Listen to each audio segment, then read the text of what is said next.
Esperemos en Dios que hoy nos hable y que la palabra que va a ser predicada sea agradable a nuestro espíritu, que sea como agua viva, que sea alimento espiritual y que sea también como semilla que da fruto. Queremos que la palabra alcance su plenitud en nuestros corazones hoy. Y pues no es mi palabra, hermanos, es la palabra de Dios. Por eso tengo mucha confianza. Siempre que me paro aquí, pues no me da miedo, porque yo no estoy diciendo nada, simplemente estoy exponiendo lo que Dios dice. Y vamos a ir al capítulo 11. Terminamos el 10. Vamos al 11, hermanos. Romanos 11, versículo 1 y 2 son los que vamos a ver hoy. Y dice así la palabra de Dios, dice el apóstol Pablo: digo pues, ¿ha desechado Dios a su pueblo? En ninguna manera, porque también yo soy israelita, de la descendencia de Abraham, de la tribu de Benjamín. No ha desechado Dios a su pueblo, al cual desde antes conoció. Pongamos atención en estas palabras, hermano.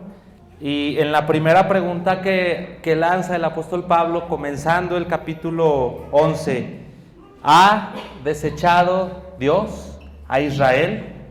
Es una pregunta retórica, por supuesto, y la contesta: en ninguna manera. Ahí vamos a empezar a reflexionar qué es lo que hace la palabra de Dios aquí, hoy, en nuestras vidas. Primero, tenemos que saber que la palabra de Dios es un medio para llegar a un fin, ¿sí? La palabra de Dios no es simplemente para leerla, deleitarnos en la mera palabra, pero no llegar al conocimiento de Dios. Es como los caminos. Un camino lleva a un lugar. Nadie hace un camino y lo expone y dice: mira qué bonito camino, vamos a adornarlo y vamos a ponerle luces. Y es un camino, ¿verdad que no? El camino conduce a un lugar, así como la palabra de Dios nos conduce a Dios. Adoramos a Dios a través de un medio que es la palabra de Dios, ¿sí? Entonces, hoy el Señor nos quiere conducir a algo. Y el contexto de Romanos 11 es Israel. Es Israel. Desde el 9, el apóstol Pablo está hablando de Israel. En los primeros capítulos de Romanos, Pablo expone que todos están bajo el juicio de Dios, todos. Y continúa diciendo ahora, enfáticamente a los judíos, que ellos han tropezado porque ellos han querido llegar al conocimiento de Dios por medio de las ordenanzas de la ley. ¿Cuál es la tesis principal de Pablo en Romanos? Que Dios ha provisto un camino a la salvación y no es por medio de las ordenanzas de la ley, sino por medio de la fe. Es lo que Pablo está constantemente enseñando en el libro de Romanos. Entonces, vamos a ver una perspectiva aquí en estos textos, histórica pero bíblica, de cómo ha sido la relación entre Israel y Jehová de los ejércitos. Porque aquí empezamos con una pregunta: ¿ha desechado Dios a su pueblo? Entonces aquí hay una relación que no nació aquí, tiene un largo antecedente. Hay un largo antecedente entre Dios e Israel. Entonces, lo que yo quiero lograr, hermanos, con la exposición de estos textos es mostrarles cómo Dios ha extendido gracia y misericordia para Israel, y a la vez Dios ha extendido juicio también, severidad para con Israel. El contexto es Israel, pero ¿vamos a quedarnos nosotros sin fruto, hermanos? ¿No será que ese Dios que no cambia, que es inmutable, se dirige al pueblo de Israel, al pueblo escogido, y con esos mismos atributos, y cómo vemos que trata al pueblo de Israel, ¿no será que también va a tratar de una manera similar al pueblo cristiano?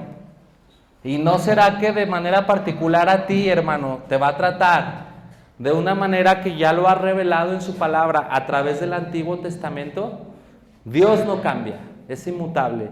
Entonces vamos a tener un gozo y una alegría cuando veamos aquí extenderse la gracia y la misericordia, pero vamos a tener temor cuando veamos cómo Dios extiende también su juicio. Entonces el título de la predicación es Misericordia y Juicio de Dios con Israel. La intención es aclarar que siempre que el pueblo se desvía, hermanos, y desobedece, el pueblo de Israel, Dios reacciona y muestra su severidad, su justicia y su ira. Pero en medio del juicio el Señor despliega sus alas de misericordia. Para el cristiano este patrón debe producir el principio de la sabiduría, que es el temor del Señor, y una profunda necesidad de ser un hijo obediente. La salvación no se pierde, lo sabemos, pero si nosotros desobedecemos, viene juicio de Dios. No podemos ampararnos en la misericordia de Dios para desobedecer a Dios. Al contrario, lo que Dios ha hecho en el pasado, ¿sí?, nos debe de advertir que Dios va a seguir actuando de la misma manera. Pero vámonos al pasado, hermanos. Vámonos a viajar al pasado. Estamos en el año 2023. Vámonos al principio. Siempre me gusta en cada predicación partir del principio, ¿sí?, del Génesis. Les voy a poner primero una ilustración. Cuando Ariana, mi pequeña bebé de 3 meses, estaba por venir a este mundo, Adriana y yo le preparamos una habitación con mucho amor, ¿sí? Le pusimos unas paredes con tonos pasteles, le preparamos todo un entorno agradable y no nomás su habitación, nos pusimos a hacer varias cosas en la casa para recibirla. Ariana no se había portado bien y no se había portado mal. Ariana no sabía nada, pero nosotros desde antes ya estábamos preparando una habitación para ella. Esta ilustración es un punto de partida para explicar la gracia y la misericordia de Dios en la creación. Dios prepara un mundo hermoso, le pone luz, color, textura, le pone todo tipo de plantas deliciosas, todo tipo de animales hermosos, todo tipo de sonidos. Dios empieza a dibujar el mar azul en contraste con la arena de la playa, y de la tierra empiezan a brotar esos árboles que dan esas frutas deliciosas, y Dios en ese huerto hace que corran ríos y que se repartan en todas las direcciones, y en esos lugares hay oro y bronce y metales preciosos. Dios empieza a preparar un entorno muy hermoso, muy hermoso. ¿Y Adán qué había hecho? Entonces, Adán no sabía nada, Adán no existía. Dios del polvo de la tierra sopla, construye, le da al hombre primero pues una mente. Dicen que la mente, el cerebro humano es una de las obras más maravillosas que ha sido hecha. Dios le dio a Adán un cuerpo hermoso. Nosotros ya somos la descendencia de Adán, pero en la caída. Yo creo que Adán estaba lleno de luz, de hermosura. Yo creo que era más grande, más alto que nosotros. Yo creo que el primer Adán, el primer hombre, recibió un cuerpo muy, muy, muy hermoso de parte de Dios. Y despertó Adán y estaba en el paraíso, estaba en el Edén. Imagínense qué maravilloso, ahí podemos ver la gracia de Dios. ¿Adán había hecho algo? Adán no había hecho nada, él despertó y vio toda la gracia de Dios en su vida, pero sabemos la historia, sabemos que hubo una caída, sabemos de la desobediencia, ¿sí? ¿Y qué pasa en ese primer acto de la creación? Desobedece el hombre, desobedece la mujer, y viene juicio de Dios, viene juicio. Dios forma a los culpables. Dios dice, ¿en dónde estás? Es que tuve miedo, escuché tu voz y me escondí, y tuve vergüenza porque estaba desnudo. ¿Quién te dijo que estabas desnudo? ¿Acaso me has desobedecido? Dios formó a los responsables y dictó sentencia sobre la serpiente, dictó sentencia sobre la mujer y dictó sentencia sobre Adán. Y la sentencia mayor fue esta. El día, primero el mandamiento, el día que de este árbol comieres, ciertamente morirás. La sentencia es, del polvo, Adán, fuiste tomado y al polvo vas a regresar. Se cumplió lo que el Señor dijo. Dios extendió juicio sobre Adán y entró la muerte. De esa hermosa tierra que había brotado pura belleza, empezó a brotar cardos, empezaron a brotar espinos, empezó a brotar amargura, ¿sí? Empezaron a brotar hierbas amargas. Afuera y adentro del corazón de Adán, que era bueno, empezó a brotar vergüenza, temor, desconfianza, rencor. Todo esto empezó a brotar de pronto. ¿Por qué? Porque Dios reacciona a la desobediencia, Dios reacciona al pecado. Vemos el juicio de Dios, por un lado. Sin embargo, en el mismo relato del Génesis, ¿podemos ver la misericordia de Dios? Por supuesto que sí. No fueron exterminados en el acto. Dios los dejó vivir todavía como 900 años, ¿sí? Y Dios empezó a dejar huellas en el mapa, ¿sí? Había un árbol ahí, era el árbol de la vida. Y dijo el Señor, saquémoslos del huerto, no sea que coman del árbol de la vida y vivan para siempre. ¿Quién inventó la eternidad? En el primer capítulo del Génesis, ahí estaba el árbol que si comías ibas a vivir para siempre. La eternidad, Dios la tiene ahí plasmada desde el primer capítulo del Génesis. Cuando vienen personas de estas religiones, por ejemplo, como los testigos de Jehová, y dicen que no hay eternidad, dicen que la muerte es el fin, yo voy a Génesis y veo que ya existía el árbol de la vida. Y veo que el autor de la eternidad es Cristo, es Dios. Aquí en el Génesis nos está mostrando. Y empieza a extender Dios su misericordia, dejando una señal de redención. Recuerden lo que le dijo a la serpiente. Esta te herirá, tú le herirás, ¿sí? Ella te herirá en la cabeza y tú le herirás en el calcañar, ¿verdad? Entonces Dios ahí está proyectando esperanza, ¿sí? Hay juicio, pero hay esperanza. Hay juicio, severidad, castigo, pero también Dios extiende misericordia. ¿Qué más podemos ver en el Génesis con respecto a la gracia y cómo Dios extendió juicio, pero extendió misericordia? Pues podemos ver ahí en el Génesis que Enoc caminó con Dios y se lo llevó, ¿verdad?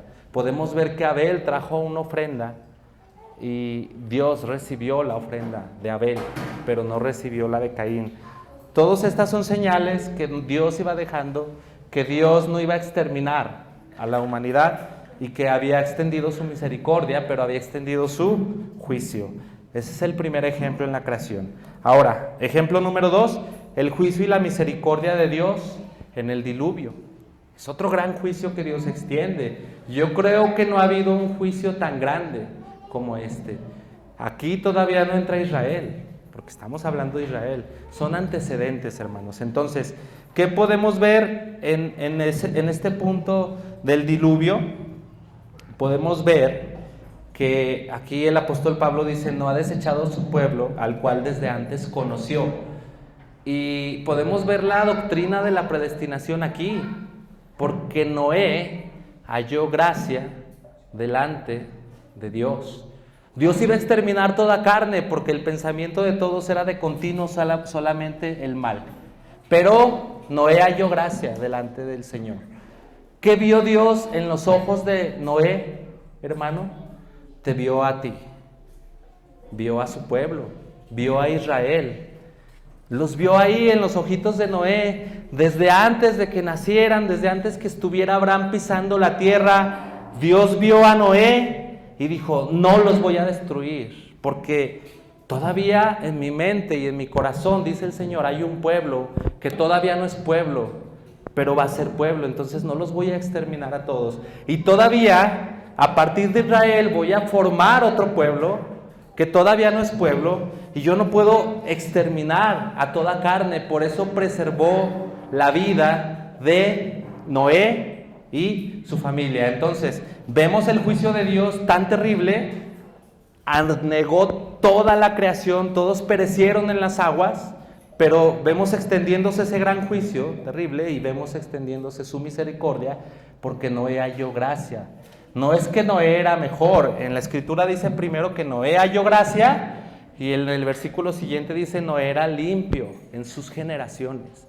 Primero vino la gracia y esa gracia impulsó a Noé después para ser limpio y para ser apartado y para que Dios en él extendiera su misericordia. Juicio y misericordia antes de Israel. Ahí podemos ver que el Señor ya estaba pensando en la redención, ya estaba pensando en Israel, y también podemos ver la fidelidad de Dios, por ejemplo en el caso del diluvio, cuando vemos muy nublado, cuando llueve y luego sale el arco iris, podemos estar seguros de que Dios no va a mandar otro diluvio porque Dios es fiel. Génesis 8:12. Mientras la tierra permanezca, no cesarán el frío, ni el calor, ni el verano, ni el invierno. Dios es fiel y no va a destruir más la tierra con aguas de diluvio. Pero ahí tenemos otro ejemplo, antes de Israel, de juicio y misericordia de Dios. Tercer ejemplo, antiguo, de antes del tiempo. No podemos tener una referencia de estos tiempos tan antiguos, pero vamos a hablar del juicio y la misericordia de Dios en Sodoma y Gomorra. Génesis 19:15. Ahí podemos ver cómo el Señor, el clamor de esta ciudad sube hasta la presencia del Señor, ¿sí? La pecaminosidad en forma de impureza sexual sube hasta la presencia del Señor y el Señor decide destruirlos, ¿sí? Abraham, el padre Abraham, intercede y dice: ¿vas a destruir al justo con el injusto? No haga así el Señor, el juez de toda la tierra. Y ahí recuerdan ese trabajo de Abraham. Y si hubiere 50 justos, y si hubiere 40, y si hubiere 10, ahí podemos ver a Abraham interfiriendo. Finalmente el Señor extiende su misericordia con Lot y su familia, ¿sí? Ahí en el Génesis 19:15 dice: y al rayar el alba, los ángeles daban prisa a Lot diciendo: levántate, toma tu mujer y tus 2 hijos que se hallan aquí, para que no perezcas en el castigo de la ciudad. Y deteniéndose él y los varones asieron su mano, y de la mano de su mujer, como que todos iban agarrando a las prisas, saliendo, porque era una emergencia. Y esto fue según la misericordia de Jehová para con Lot, y los sacaron, estos varones, estos ángeles, y lo pusieron fuera de la ciudad, ¿sí? Dios extendió su juicio, su ira, pero Dios extendió su misericordia también con Lot. Entonces, aquí podemos sacar un principio nosotros, ¿sí? Esta ciudad eran ciudades inmorales sexualmente. Y Dios aquí nos está mostrando algo de su carácter. El Señor reacciona a los pecados sexuales, a la fornicación. Primera de Tesalonicenses 4:3 dice: la voluntad de Dios es vuestra santificación y que os apartéis de toda fornicación. Primera de Corintios 6:18 dice: huid de la fornicación. Todos los pecados que cometen están fuera del cuerpo, pero el que fornica con su cuerpo, dentro de su cuerpo mismo peca. Entonces, juicio de Dios por inmoralidad sexual, pero Dios a la vez extendió misericordia para con Lot. Y pues aquí tenemos nosotros que reflexionar que si Dios extendió este juicio grande del diluvio, y Dios extendió ese juicio grande de Génesis 1, y Dios otra vez nos está mostrando su severidad, extendiendo un juicio grande en estas ciudades de Sodoma y Gomorra, pues Dios no cambia y puede extender juicio hoy si nosotros caemos en estas desobediencias o en este tipo de pecados. Entonces vamos a entrar ahora sí en esta relación del pueblo de Dios con Israel. Dice el apóstol Pablo: ¿ha desechado Dios a su pueblo? De ninguna manera. No ha desechado Dios a su pueblo, al cual desde antes conoció. Vamos a ver una cita bíblica en Génesis 32, hermanos, donde podemos ver la fundación de Israel. Aquí vamos a ver dónde comienza esta historia. Vimos algunos antecedentes antiguos, pero ahora vamos a entrar en materia. Vamos a entrar en materia del pueblo de Israel.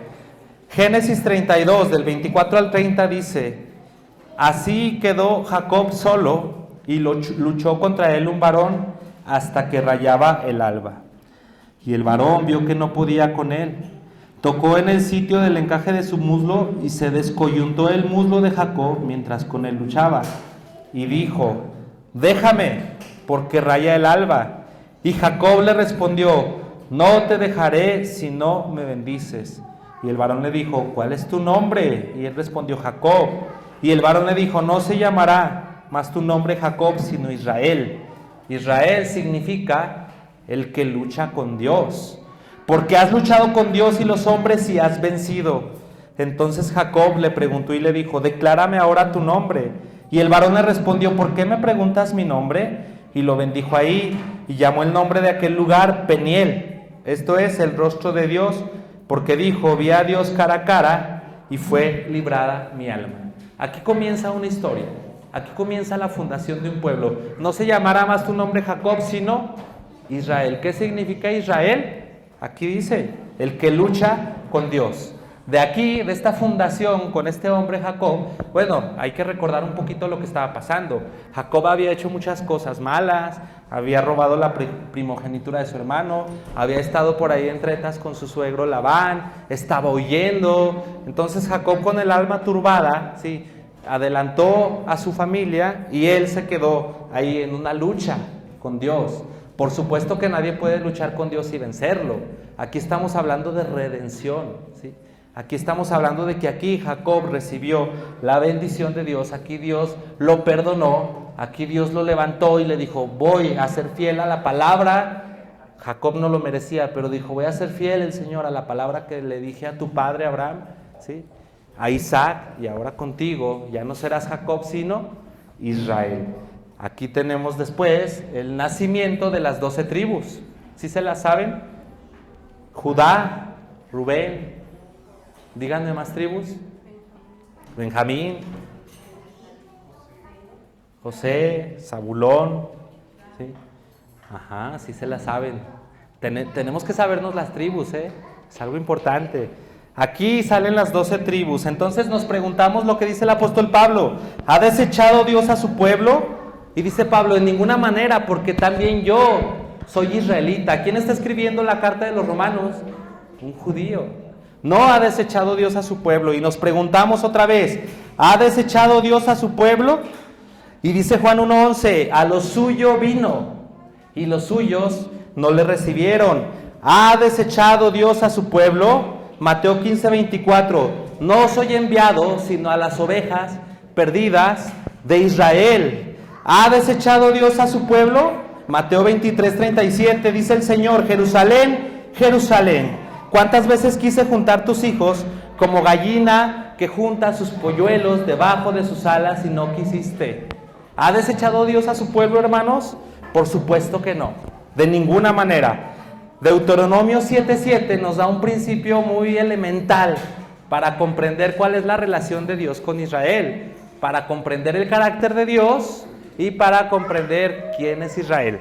Dice Deuteronomio 7:7: no por ser más que todos los pueblos os ha querido Jehová y os ha escogido, pues vosotros erais el más insignificante de todos los pueblos. Jehová los escogió porque los amó. ¿Tenía virtudes especiales Israel, Abraham, Isaac o Jacob? ¿O las 12 tribus tenían virtudes especiales? No. Es más, Dios los escogió porque eran los más pequeños y los más insignificantes. Podemos ver un principio de cómo Dios escoge. También en el Nuevo Testamento nos dice el Señor que de lo vil y menospreciado del mundo escogió Dios, ¿sí? Entonces, hermanos, si eres cristiano y escogido de Dios, no tienes nada de que gloriarte, porque uno de los parámetros para que hayas sido escogido fue que eres pequeño, ¿sí? Entonces, ahí podemos ver la fundación de Israel y podemos ver también cuál es el propósito de Dios al haber escogido a Israel. Ahora, ya tenemos esta relación, ya tenemos un pueblo y ya tenemos un Dios. Ahora, ¿qué ha pasado a lo largo de la historia con este pueblo?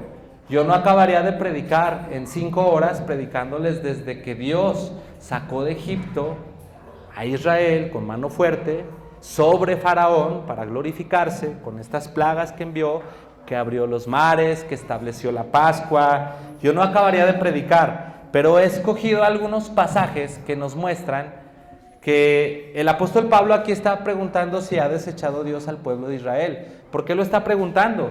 El libro de Romanos nos dice que es evidente que Israel estaba negando al Mesías. Por eso la pregunta, ¿los ha desechado Dios? Y luego yo me pregunto, hermanos, ¿será la primera vez que Israel se rebeló contra Dios de una manera tan severa que Pablo tiene que llegar a estos extremos de preguntar eso? Pues no es la primera vez. Vamos a ver una rebelión de Israel en contra de Dios muy antigua, que está en el libro de Números. Y antes de leer los versículos, déjenme les explico cuál fue el contexto. Israel iba rumbo a la tierra prometida, ¿sí? Y iban cruzando el desierto y llegaron a cierto lugar. Era un valle, el valle del Racimo, o el valle de Escol, así dice en el libro de Números. Entonces, ese valle, dijo Dios, yo se los daré por posesión a ustedes, Israel. Y primero tenían que indagar qué había en ese lugar. Entonces se hicieron, de cada tribu agarraron a un hombre valiente, hicieron un grupo de espías que fueron a subir al valle para indagar cómo era y qué tan fácil o difícil iba a ser tomarlo. Entonces estos 12 espías de las 12 tribus ven, ¿y qué creen que ven ahí, hermanos? Se espantan, ¿sí? Porque ven unas murallas altas y ven guerreros que miden 3 metros, ven hombres fuertes, ¿sí? Que tan solo el casco pesaba 50 kilos, yo creo. Entonces ellos dan un mal informe, regresan, se ponen delante del pueblo y hasta traían un racimo de uvas gigante, lo tenían que cargar entre varios. Por eso es el valle del Racimo, el valle de Escol. Entonces, estos varones dicen un mal informe y asustan al pueblo. Les dicen, nosotros parecíamos como langostas, estos hombres son fuertes, más fuertes que nosotros. Y empiezan a quejarse y empiezan a decir, ¿para qué nos trajo Jehová aquí? Para perecer en manos de un pueblo más fuerte que nosotros. Empiezan a disparar todas sus quejas y Dios se enoja mucho. Dios dice, ¿que no vieron cómo abrí los mares? ¿Que no vieron cómo herí a Egipto? ¿Por qué están temblando? Todos dieron un mal informe, excepto 2. Uno de ellos fue Josué. Bueno, él no, ¿verdad? Pero él fue fiel y animó al pueblo y les dijo, no tengan miedo, ¿sí? Jehová va con nosotros y vamos a poder tomar esta tierra. Pero había que enfrentar a un pueblo muy, muy difícil de enfrentar. Entonces, Números 14:1 dice, entonces toda la congregación gritó y dio voces, y el pueblo lloró aquella noche, y se quejaron contra Moisés y contra Aarón, todos los hijos de Israel, y dijeron, ojalá muriéramos en la tierra de Egipto, o en el desierto, ojalá muriéramos. ¿Por qué nos trae Jehová a esta tierra para caer a espada y que nuestras mujeres y nuestros hijos sean por presa? ¿No nos sería mejor volvernos a Egipto? Y se decían el uno a otro, designémonos capitán y volvamos a Egipto. Fíjense su rebelión. Dios ya les había prometido la tierra y fíjense cómo dudaron. Números 14:11, Jehová se enojó, por supuesto, y dijo a Moisés, ¿hasta cuándo me ha de irritar este pueblo? ¿Hasta cuándo no me creerán con todas las señales que he hecho en medio de ellos? Y Números 14:19 está la respuesta de Moisés. ¿Qué hace Moisés? ¿Extermínalos? No, Moisés dice, perdona ahora la iniquidad de este pueblo, según la grandeza de tu misericordia, como has perdonado este pueblo desde Egipto hasta aquí. Entonces el Señor responde, Números 14:20, yo lo he perdonado conforme a tu dicho, Moisés.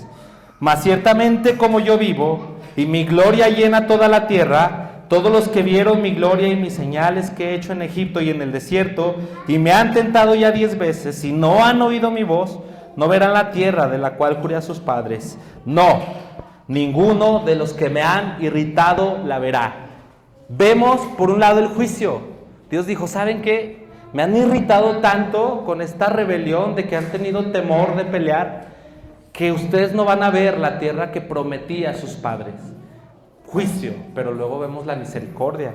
Sus hijos sí van a entrar y sí van a ver esta tierra. Podemos ver esta doble extensión de los atributos de Dios hacia Israel: juicio y misericordia. Sí saben que el pueblo de Israel estuvo 40 años, ¿no? Esa rebelión del Valle de Escol duró 40 días. Vean la severidad de Dios. El Señor dijo, conoceréis su rebelión 1 año por cada día. Por eso vagaron durante 40 años. En lo que esa generación murió, los que se rebelaron. Y hasta que murió el último de esa generación, Dios les dio ahora sí entrada a la tierra prometida. ¿Pueden ver la severidad de Dios? ¿Pueden ver su juicio extendiéndose? Pero pueden ver a la vez, como las vías del tren, extendiéndose también su misericordia, ¿sí? Entonces, podemos sacar algunos principios aquí. No hay victoria sin combate. Tú como cristiano, hermano, has estado enfrente de esos gigantes, los hijos de Anac, los anaseos, así les decían, hombres superiores en número, en fuerza a ti. ¿Cuántas veces tú como cristiano te has sentido tan frágil ante algo más fuerte que tú? Puede ser tentación, puede ser prueba, puede ser sentimientos. Sí saben que ahora vivimos en los tiempos de la ansiedad y la depresión, ¿verdad? Y Cristiano, en el Progreso del Peregrino, relata cómo fue capturado por 2 gigantes y lo encerraron y lo tenían ahí atormentándolo, ¿sí? Entonces ahí está el temor. Lo que quiso enseñar John Bunyan en ese pasaje del Progreso del Peregrino es el gigante de la desconfianza y del temor. Ese gigante, lo vimos aquí, el pueblo de Israel no pasó esa prueba, se rebeló contra Dios y murieron todos 40 años vagando en el desierto. Entonces, no hay victoria sin combate, hermano. El arma para poder enfrentar a estos gigantes, el arma que tuvo Josué cuando dijo, ánimo, el Señor los entregará en nuestra mano.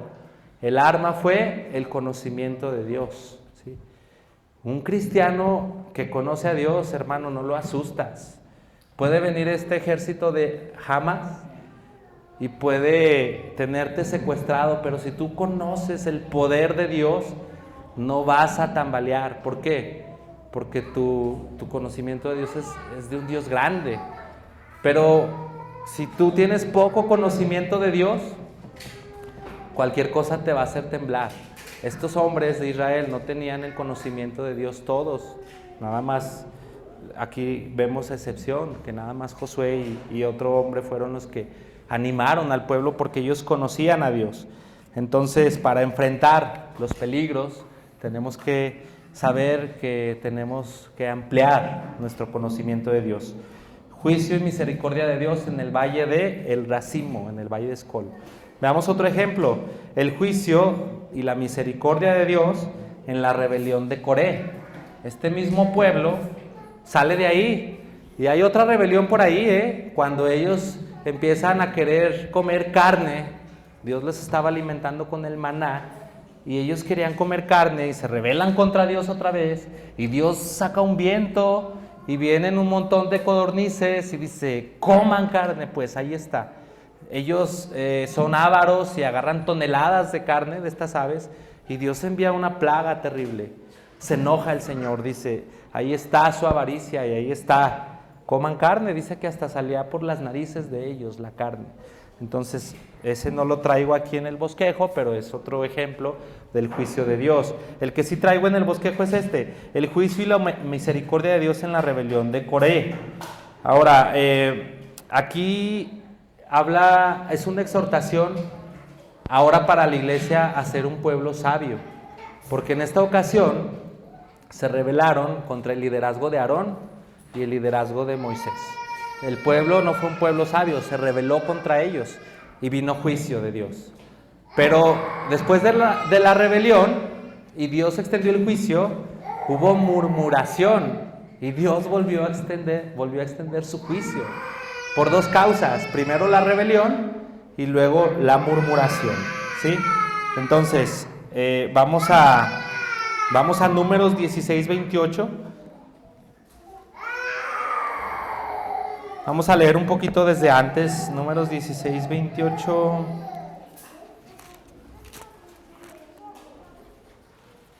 Vayan buscando la cita, hermanos. Ahí dice la rebelión de Coré, ¿sí o no? ¿Sí dicen sus Biblias?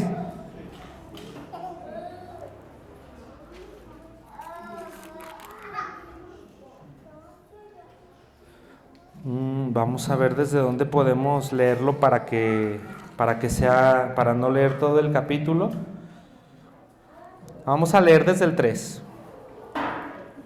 Y se juntaron contra Moisés y Aarón y les dijeron: basta ya de vosotros, porque toda la congregación, todos ellos son santos, y en medio de ellos está Jehová. ¿Por qué pues os levantáis vosotros sobre la congregación de Jehová? Cuando oyó esto Moisés se postró sobre su rostro. Pongan atención, dijeron: ¿y por qué ustedes? ¿Que no somos todos israelitas?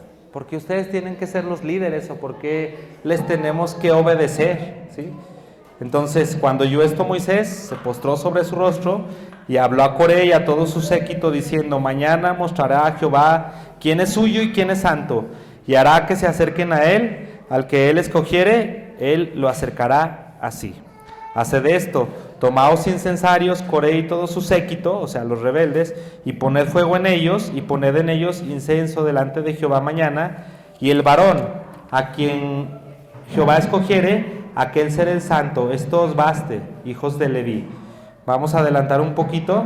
Y envió Moisés a llamar a Datán y a Abiram, hijos de Eliab, mas ellos respondieron: no iremos allá.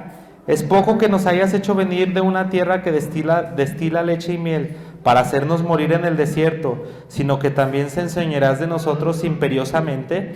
Podemos ver aquí que ellos estaban airados y enojados contra este liderazgo, y para no leerles todo el capítulo les voy a platicar lo que pasó finalmente. El Señor dice: si Jehová está conmigo y con Aarón, sí, ustedes van a pagar las consecuencias de su rebelión, y se los va a tragar la tierra y van a descender vivos al Seol. Pero si Dios está con ustedes, pues nosotros somos los que vamos a perecer. Y todavía estaba hablando Moisés cuando se abrió la tierra y los tragó a todos los de Coré, todos los que se rebelaron. Pero el pueblo que quedó, que era el pueblo que estaba observando la escena, empezaron a decir: pues Moisés y Aarón ya mataron al pueblo de Dios, la tierra se los tragó. Empezaron a murmurar y Dios se volvió a enojar. Y al día siguiente, dice Números 16, 28, y al día siguiente toda la congregación murmuró contra Moisés y Aarón diciendo: vosotros habéis dado muerte al pueblo de Jehová, y los que murieron en aquella mortandad fueron 14,600, sin contar los de la rebelión de Coré. O sea, estos que murmuraron murieron 14,600, pero los que se tragó el Seol pues fueron otros miles. Vemos dos pecados, la rebelión y la murmuración. Entonces, vemos aquí como Dios ya quería exterminarlos. Sí le dijo a Moisés: ¿sabes qué? Voy a exterminarlos a todos y voy a hacer de ti una nación. Pero Moisés le dice al Señor: Señor, ¿y tu palabra para con Abraham? Señor, ¿y qué dirán las otras naciones que nos sacaste de Egipto para exterminarnos aquí? Y el Señor, como es fiel, el Señor tuvo misericordia otra vez. Entonces, aquí podemos ver un principio para que nosotros podamos entender que tenemos que ser un pueblo sabio, ¿sí? Tenemos que cuidar. Dice el Salmo 19: sean gratos los dichos de mi boca y la meditación de mi corazón delante de ti. Cuando tú vayas a hablar, hermano, de uno de los hermanos que están al frente, tienes que estar respaldado por sabiduría, ¿sí? Si tú tienes conocimiento, sabrás qué perfil debe cumplir un líder, ¿no? Ahí dice la palabra de Dios: irreprensible, maridos de una sola mujer, apto para enseñar, nos da la lista. Si tú tienes un líder que está conforme a la palabra de Dios, no te rebeles, ¿sí? Ámalo, respétalo, ayúdalo, no te rebeles, porque aquí podemos ver que Dios se enoja. También no hables del líder, ¿sí? Si es un líder malo, pues confróntalo con la palabra de Dios como tu espada. Pero si es un líder conforme al corazón de Dios, pues tienes que respaldarlo y aparte tienes que hablar bien de él. Inclusive tienes que tener cuidado en tus pensamientos, cómo te diriges hacia ellos, porque aquí vemos a Dios muy enojado por la murmuración y por la rebelión. Entonces hay que ser un pueblo sabio, hermanos. No hay que ser como Israel en este punto, ¿sí? Porque si toda esta historia está desplegada delante de nosotros, es para avisarnos algo, ¿no? Es para advertirnos de las rebeliones que ha tenido el pueblo a lo largo de la historia, y el corazón del hombre es malo desde su juventud. Así como Dios es inmutable y no cambia, el hombre es igual de malvado siempre y incurre en las mismas faltas. Entonces dicen por ahí, si quieres obtener sabiduría, voltea hacia atrás, hacia la historia, para que puedas evitar esos baches, ¿no? Ya pasó alguien por ahí, se cayó, ahora tú puedes rodear. Con ese propósito Dios deja estas enseñanzas. Y vámonos de lo singular, no, de lo general a lo particular, ¿sí? Vamos a hablar ahora de Moisés. Y vamos a hablar pues cómo Dios extiende su misericordia con un hombre como Moisés. Dios amaba mucho a Moisés. Moisés era un hombre humilde. Dios lo escogió para hacer proezas, hazañas impresionantes. Pero hubo un evento también en Números en el que Moisés desobedeció a Dios también, así como Adán también lo hizo. Ese es Meribá, ¿sí? Meribá significa pleito. Ahí el pueblo se rebela y dice, vamos a morirnos de sed. Todavía no habían visto la grandeza de Dios. Y el Señor dice, voy a santificarme aquí delante de ellos, ¿sí? Vas a hablar a la peña y va a fluir agua y yo me voy a santificar, dijo el Señor. Pero Moisés, con un peligro de liderazgo es ese, a ver, escuchaos rebeldes, y golpeó la peña 2 veces y fluyó el agua, desobedeciendo la palabra del Señor, y el Señor se enojó con Moisés, ¿sí? Y aquí tenemos la cita en Números 27, del 7 al 12. Y reunieron Moisés y Aarón la congregación delante de la peña, y les dijo, oíd ahora rebeldes, ¿os hemos de hacer salir aguas de esta peña?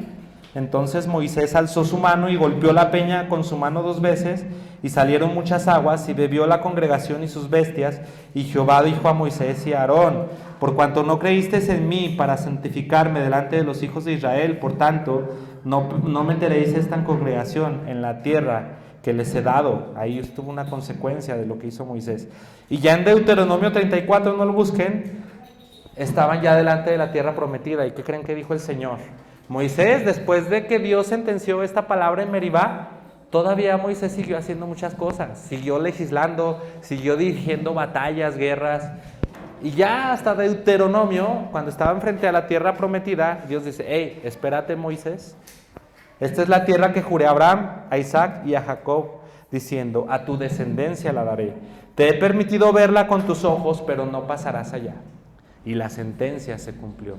A pesar de que nadie había trabajado tanto como Moisés con ese pueblo. Imagínense manejar desde los efod de los sacerdotes, el tabernáculo, atravesar el mar, estar peleando, estar en Sinaí subiendo y bajando.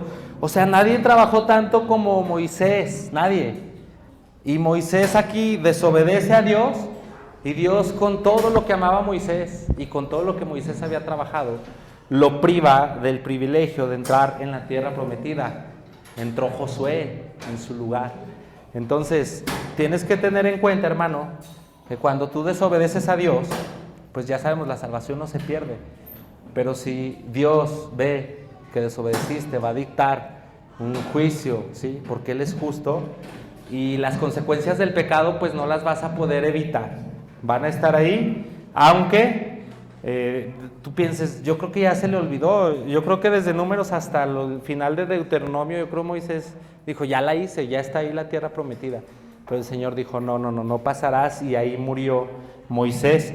Entonces, pues, hay que tener en cuenta que el pecado trae consecuencias inevitables. No perdemos la salvación, pero sí perdemos privilegios, bendiciones, cuando nos salimos de este círculo de la desobediencia. Y vamos a ver otro ejemplo particular ahora con el rey Saúl. ¿Sí conocen al rey Saúl? Esto ya va más enfocado a los líderes, pero también nosotros somos líderes. Los que no somos pastores aquí, somos líderes del hogar. Algunos somos líderes en el trabajo. Algunos somos líderes en cualquier otro ámbito, pero esta exhortación es enfocada en los líderes y habla del rey Saúl, ¿sí? Vamos a 1 de Samuel 15. 1 de Samuel 15. Y vamos a ver lo que Samuel le dijo a Saúl. Primero que nada, hay que saber pues quién era el rey Saúl, ¿sí? Rey Saúl, viene la época de los reyes. Antes eran profetas y el pueblo de Israel dice, no, nosotros no queremos profetas, queremos reyes. Entonces Dios se enoja también y le dice, ¿quieren reyes? Bueno, ahí les va todo lo que van a hacer los reyes con ustedes, pero ustedes quieren reyes, reyes tendrán. Entonces Dios, mismo principio, ¿por qué escogió Dios al pueblo de Israel? ¿Por qué lo escogió? ¿Porque era grande? ¿Porque era un pueblo sabio? ¿Porque era un pueblo fuerte? No, lo escogió porque era un pueblo insignificante y pequeño. Pues a Saúl Dios lo escogió. ¿Y qué creen que dijo Saúl? Dice, ¿cómo que yo voy a ser rey? Soy de la tribu más pequeña de Israel, de Benjamín. Y dentro de Benjamín soy de la familia más pequeña todavía. Él a sí mismo se veía como pequeño, como que él decía, yo no puedo ser rey. Pero ¿qué pasa? Vienen victorias para el rey Saúl. Empieza a conquistar tierras, ¿sí? Vienen riquezas. Viene toda la gente y se postra delante del rey Saúl. Entonces Saúl empieza a olvidar que era pequeño. Dice un proverbio, antes del quebrantamiento es la soberbia y antes de la caída la altivez de espíritu. Pero ¿cuál fue la caja de Pandora que se abrió aquí? ¿Sí saben esa referencia de la caja de Pandora, no? Es un mito griego de esta mujer que abrió una cajita donde venían contenidos todos los males de la humanidad. Entonces, ¿dónde empezó el tropiezo del rey Saúl? Aquí vamos a ver en 1 de Samuel 15. Ahí vamos a ver qué fue lo que fue llevando a Saúl a caer después de haber sido rey. Y 1 de Samuel 15, del 22 al 23. ¿Sí? Pero déjenles digo otra cosa, Saúl era tan insignificante, pero Dios profetizó con él, y luego se hizo un dicho ahí en Israel, decían, Saúl entre los profetas, era un dicho que se quedó ya, porque Israel no tenía nada de profeta, no tenía nada de rey, y el Señor lo escogió, y el Señor profetizó con Saúl, y por eso decían los israelitas, ¿cómo que Saúl entre los profetas? Entonces si de repente tú hacías algo que no te correspondía, te decían eso. Mira, Saúl entre los profetas. ¿Verdad? Así era un dicho que se quedó. Entonces, ahí está la cita, dice, ¿cuál les dije del 22 al 23? ¿Verdad? Y Samuel vino a reprender a Saúl cuando él ya había caído. Se complace Jehová tanto en los holocaustos y víctimas como en que se obedezcan las palabras de Jehová. Ciertamente, el obedecer es mejor que los sacrificios y el prestar atención que la grosura de los carneros, porque como pecado de adivinación es la rebelión, y como ídolos e idolatría la obstinación. Por cuanto tú desechaste la palabra de Jehová, Él también te ha desechado para que ya no seas rey. Y hay que ver también el contexto. Dios lo mandó a pelear con Amalek y le dijo, ¿sabes qué vas a hacer? Vas a exterminar a este pueblo malvado e idólatra. Lo vas a exterminar en su totalidad. Pero Saúl, de lo mejor del ganado de Amalek, y Amalek mismo se los trajo y les perdonó la vida. Y Samuel dijo, Saúl, ¿qué has hecho? ¿Que no recibiste instrucciones precisas de exterminar a todo este pueblo? Y él dijo, bueno, es que traje esto de lo más bonito para sacrificarlo al Señor. Vengo a hacerle sacrificios al Señor, Samuel, no seas exagerado. Todavía me hubiera robado el ganado para mí, pero no, voy a hacer sacrificios a Jehová. Ahí estuvo su desobediencia y ahí es donde nosotros podemos sacar este principio de que a veces nosotros pensamos que estamos haciendo bien y sabios en nuestra propia opinión, cuando la palabra de Dios es bien clara, ¿sí? Vas a hacer esto. Entonces ahí podemos ver que a partir de ahí les decía que Saúl abrió la caja de Pandora. ¿Qué pasó después? Saúl cayó muy bajo, hermanos, cayó profundo. David mató al gigante y la gente empezó a cantar, Saúl mató a sus 1000 y David a sus 10,000, y eso provocó celos en Saúl. Primero fueron los celos contra David y lo quería matar, hermanos, sin causa. Empezó a perseguirlo. ¿Qué más hizo? Asesinó a un grupo de sacerdotes, a los sacerdotes de Nob. Después de haber profetizado y haber sido ungido rey por Samuel el profeta, fíjense, tuvo celos de Saúl, desobedeció primero, luego tuvo celos de Saúl, luego mató a sacerdotes de Dios, a levitas, y para acabarla, ¿sí?, la gota que derramó el vaso fue a consultar a la divina de Endor, fue a consultar a los muertos. ¿Cómo que Saúl estaba destruyendo altares de adivinos y de pronto ya teníamos a Saúl consultando a los muertos? Esto nos debe de poner en alerta, porque dice el Señor, ¿y tú, Capernaum, acaso serás elevada hasta los cielos? Hasta el Hades serás abatida. ¿Qué pasó con Saúl? Saúl estaba acá, ¿no?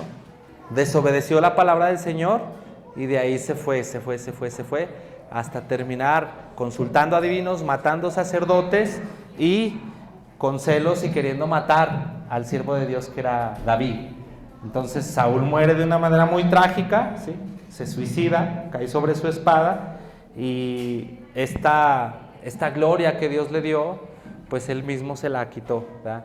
Podemos ver ahí la misericordia de Dios con Saúl, levantándolo como rey, y el juicio de Dios cuando Saúl desobedece, quitándolo y diciéndole, ya no serás más rey, desobedeciste mi palabra. ¿Qué podemos sacar de aquí? Bueno, consejos, ¿verdad? Nosotros en nuestro caminar como cristiano, un arma en contra de la altivez de espíritu es doblar las rodillas.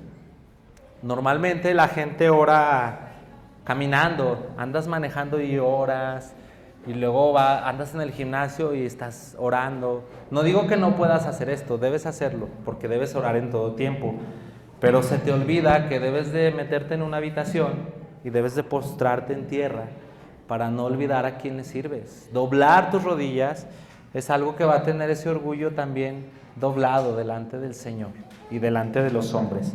Otro consejo es, haz remembranza de tus momentos difíciles. ¿Qué le dijo el Señor al pueblo de Israel? Recuerda tu aflicción, recuerda que fuiste esclavo en Egipto, ¿sí? Recuerda el pan sin levadura, recuerda el pan leudado, ¿sí? Cuando tú te sientas esa altivez, porque dice David, preserva también a tu siervo de las soberbias, que no se enseñoríen de mí. Entonces seré íntegro y estaré limpio de gran rebelión. Si tú ves que en tu corazón se levanta esta altivez, pues dobla tus rodillas primero y recuerda tu aflicción, ¿sí? Recuerda aquel momento en el que estabas tirado y solo el Señor te podía levantar y te levantó. Recuerda tu momento más doloroso. ¿Qué hace el Señor con la institución de la Santa Cena? Nos hace recordar el momento difícil que el Señor pasó, ¿verdad? Para que nosotros sepamos, así como es la nueva Pascua, así como en Egipto, hace mucho tiempo atrás, tú tienes tu propio Egipto, hermano, y tú debes de identificarlo y debes de recordarlo. Cada que te salgan bien las cosas, ¿sí?, tienes que acordarte de eso. Entonces, cuidado con que cantas bonito, cuidado con que predicas bonito, cuidado con que estás bien guapo, porque primero viene la altivez y luego la caída. Vamos a hacer estos dos consejos y preguntamos otra vez, ¿ha desechado Dios a su pueblo? Pues ha tenido muchas razones Dios para desecharlo, ¿no? La rebelión de Coré, la rebelión también que tuvo en el Valle del Racimo, pero no lo ha desechado, hermano. Aquí tenemos una cita en Isaías 54 y vámonos del 7 al 10, donde Dios declara su amor eterno hacia Israel. Creo que hasta así dice el versículo. Isaías 54, del 7 al 10.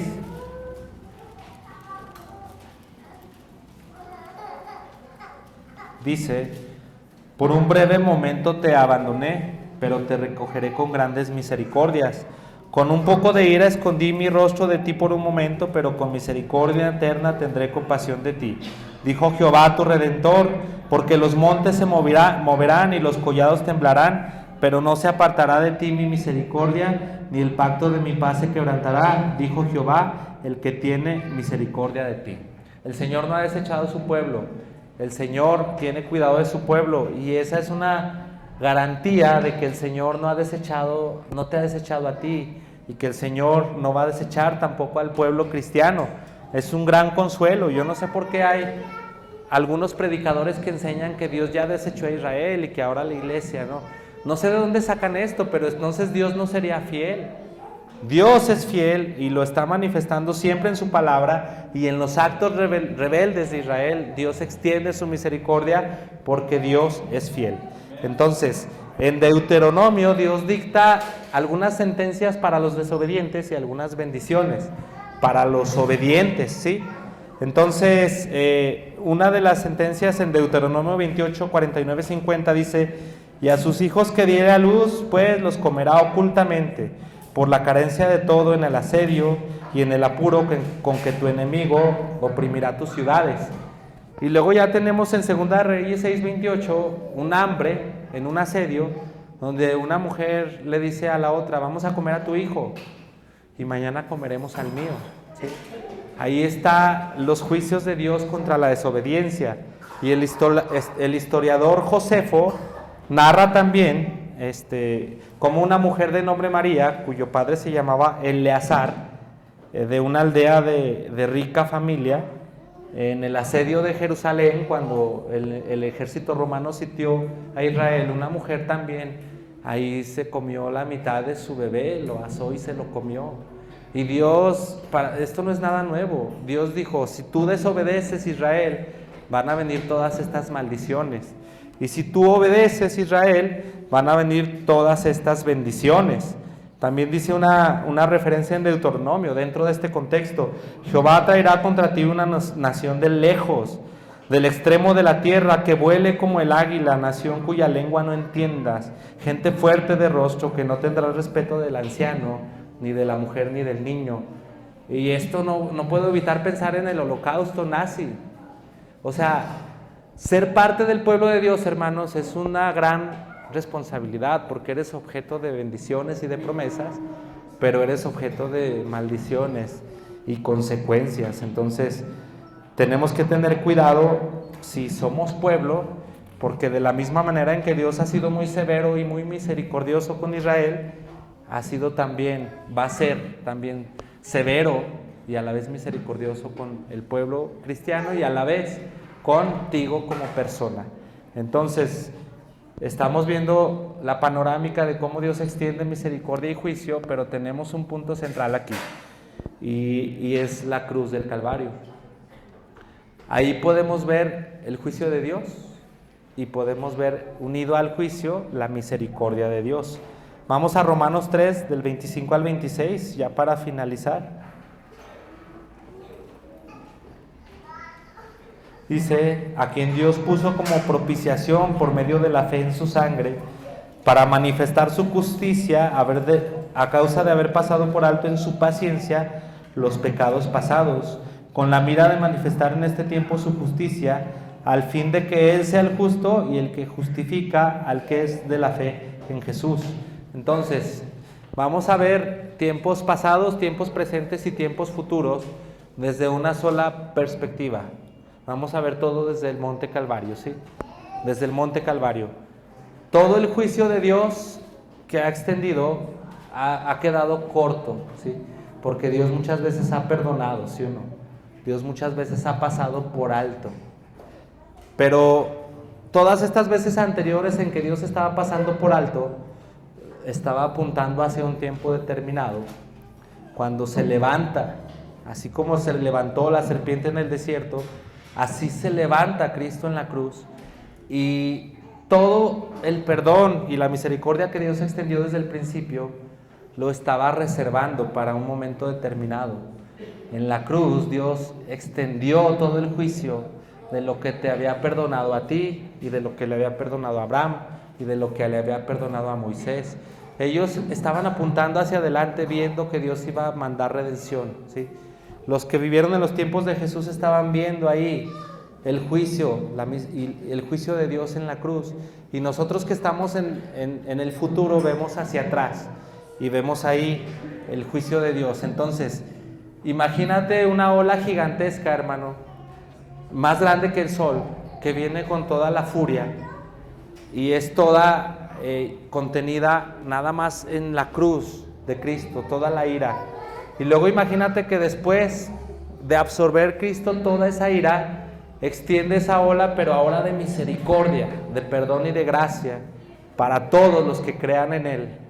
Eso es maravilloso, la transformación de la ira de Dios en misericordia, nada más en este punto principal que es el monte Calvario. Entonces tenemos que tener cuidado viendo cómo Dios da tratamiento a Israel, pero ahora no hay ira, ahora Dios está extendiendo sus manos a un pueblo rebelde y contradictor, ¿verdad? Porque a veces somos muy rebeldes y a veces no queremos venir rendidos a Cristo, pero cuidado, porque también el Señor extiende su juicio. Si hoy tenemos rebeldía, si hoy tenemos alguno de estos pecados que mencionamos, pues vengamos rápido al trono de la gracia para que el Señor extienda su misericordia, porque no hay mañana. Es hoy nada más, hermanos. Vamos a orar.